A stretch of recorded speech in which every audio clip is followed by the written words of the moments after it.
со ГУПот, кој што донесен 2012 година, се предвидуваат решенија со кои што ќе се загрозат сериозно првенствено животите на граѓаните кои што живеат тука, со прекинување на протокот на кислород, светло, дополнително температурата на општата површина ќе се зголеми, а на сметка на тоа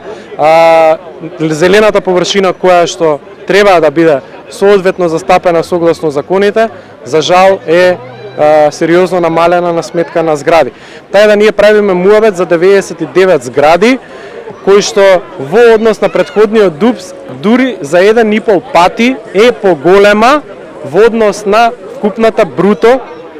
површина. И имаме висина на венец која што надминува 49 метри, односно 50 метри, што значи дека за дупло е зголемена во однос на претходниот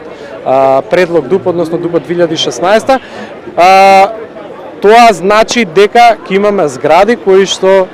се предвидени да бидат во висина поголема од 15 ката.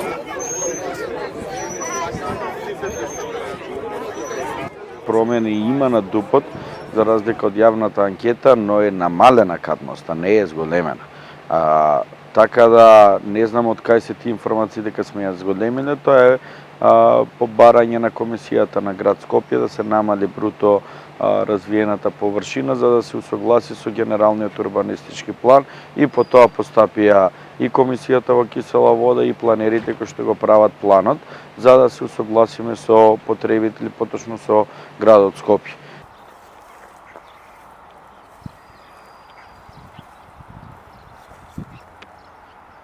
Не навлагаме